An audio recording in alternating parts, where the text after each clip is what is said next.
Hey everybody, so today is a crazy makeup day. I was like sitting there playing with my makeup because, you know, after you come back from work, you sit down, you have a little bit of a chance to play with your makeup before you take it off. I ended up with this total 90s look, and I felt kind of inspired to do this particular video, which has been sort of planned out in my phone for a while. And forgive me if I consult my little list that I've constructed. Today's video has to do with odd beauty trends throughout history. Not everything has to be or should be flattering modification of your appearance, and also all about spreading a message about something specific. So let's go. So, you know, nowadays, if you feel like some of the beauty trends or fashion trends are weird, well, just think about these trends that had been present throughout the recorded history of humanity.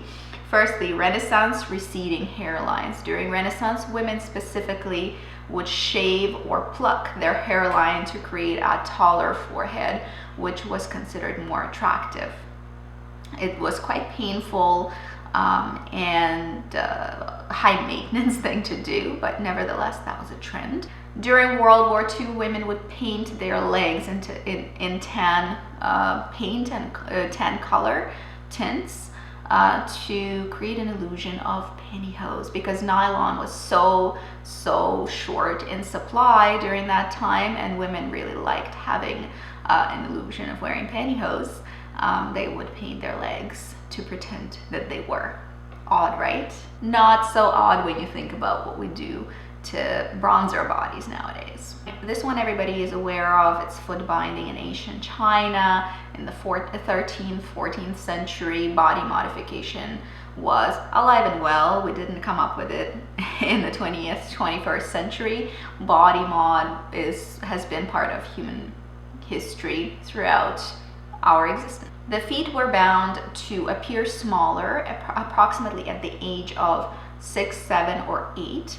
And it was aesthetically pleasing to have tiny deformed feet. It made it also increasingly difficult for women to walk with those feet.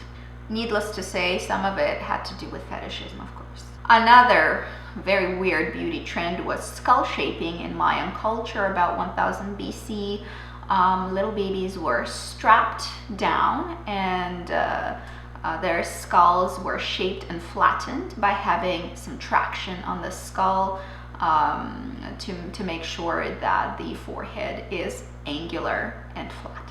Interestingly enough, Aztec tribes were not the only one who had similar practices. In fact, Germanic tribes, Hawaiians, Tahitians, Incas, and some North American tribes also had fairly similar beauty routine for babies. During Qing dynasty in China, not only females but predominantly males grew out extremely long, twisty, gross fingernails to identify that their social status would not require for them not only to work on the land but even to dress themselves, because they had somebody else to do that for them.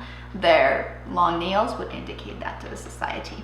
In Europe, men, instead of flashing their abs, which was obviously not appropriate, would flash their calves. Yes, calves were men's best feature throughout Dark Ages. They would be clad in beautiful stockings and shown off with short cropped pants. Along with the shifting of the hairline, Middle Ages, if you look at the frescoes of the time, feature a lot of browless and lashless faces. Women would feel that having long, luscious eyelashes is too sexual, and they would pluck them out. Through 19th century, Japanese women would consider it a sign of beauty to have blackened teeth. They would dye them and blacken them regularly to indicate that they are in fact of merit status. In 17th century England, paleness was all the rage. Moreover, veininess was very popular, because veins showing through skin would actually really highlight how pale you actually are. Women would powder down their cleavage with starch, and then with a very thin paintbrush, they would draw veins onto their cleavage. Victorians, bypassing all the interesting and restricted social customs of the time, were quite famous for intimate piercings. Females would sport nipple piercings connected with a chain. Men often would sport a Prince Albert. If you don't know what it is, Google it. In the 19th century, corseting came to a whole other level as divorce corsets became extremely fashionable. These corsets were constructed to lift and separate breasts from each other, pointing them in different directions. To mind comes Madonna's famous corsets. Women in ancient Greece really adored a healthy, thick brow. Going even further, they would very carefully draw in a unibrow, as that was considered the sign of ultimate beauty. A good unibrow reflected intelligence and purity. During Renaissance, women would sport gummy smiles. There were many different things that needed to be ticked off for a woman to be considered beautiful during the Renaissance period. But short teeth, well, one of them. Who needs gum contouring? These are some of the interesting beauty trends throughout our time as humans. I just wanted to sort of bring it to you. It's fairly well-known facts, really widely available all over the internet, but just, think about it. Beauty trends are transient. That's why they're called trends, and just, relax. And that too shall pass.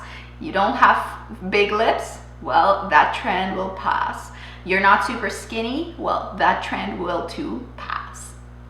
It's all fashion, and fashion is meant to be fun. It's not meant to define us as people, and it's not meant to make us feel inferior or bad about ourselves. So, let's take it a little bit more lightheartedly.